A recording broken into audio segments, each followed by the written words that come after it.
Assalamu alaikum, Hoşqavar YouTube kanalımızın görүүчүлөрү, биздин катталуучулар жана ошондой эле жылкы сүйүүчүлөр, саякер, чабандес, балбондар. Биз бүгүн Ноокат жергесинен силерге салам айтабыз. Тактап айтканда, Ноокат районуна караштуу Бостон айылында турабыз. Ноокаттын центринде баштайбыз. Бостондон ушул чоң бээ сатууга чыгат экен Атабекеден маалыматын алып, сиздерге жеткирип өтөбүз. Бизден алыстабаңыздар. Бээни өзүңүздөр көрүп тургандай эле чоң бээ сатууга чыкты туугандар.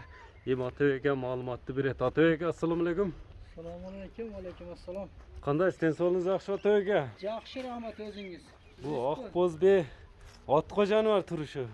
Машалла, көстөйм асыл. Бээ чоң экен, а? Чоң, жакшы бия иншалла. Ушул бээ сатылат буйруса. Иншалла şu biyani sotulur inşallah. 4 казыгы туягыктар таза. Var жоğu жайында, ебич, 4 дал казыгы. Var жоğu жайында. Колго жоош элеби?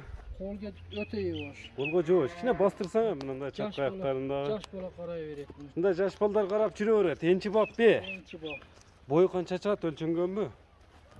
Bu 1.70'te gerek, ölçen gelmez. 1.65'ten büyük çıkabı. Ha, kilosu 800 mm. Бұл эми токтоп тургам. Бээ кысырбы, боозбу, ошол тууралуу кичине айтып өтсөңүз. Biya boğa suda kalasa. Бээ бооз буйруса. Качан койдуңуз эле? 3 ayda yok kaldı. Videoları var. Koygan videolarımız. Yaylaga barıp geldi. Yayladan geldi. Жайлоодон келди. Yayladan geldi. Куда каласа токтоду. Kalasa toxtadı. Кандай атка койдуңуз эми муну? Европа agariga koydu endi. Европага койдуңуз. Европa yok. Бул ошондо жашы кандай болду? Канчаны тууган бээ? Yaşı 9 yaş deyip geldi bizge. 9 жаш деп каяктан келди эле?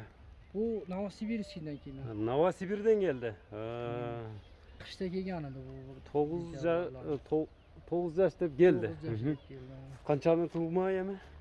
Bundan haberim yok kançanın tutmay ama egası yılda erkek kulun satat eli bundan.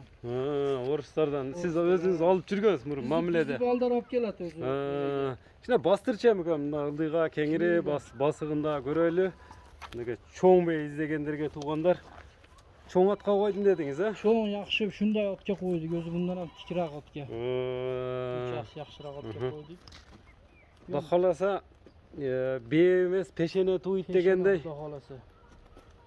Российский атка койдуңузбу же? Yok Европа agariga koydu. Европадан токтогон. Европаdan toktogон. Эми бээнин баасыны канча коесуз Атабекке?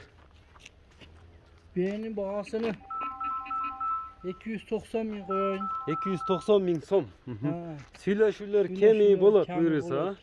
Келип көрүп, ден соолугуну текшерип анан акча санаса болот буйруса. Anam bu biya minge ençi biya. Ha, mingi dagı bu. Bir adam ençi biyası bir 3-4 yıl baldır alalmay. Yılda kulunu alıp geletiler.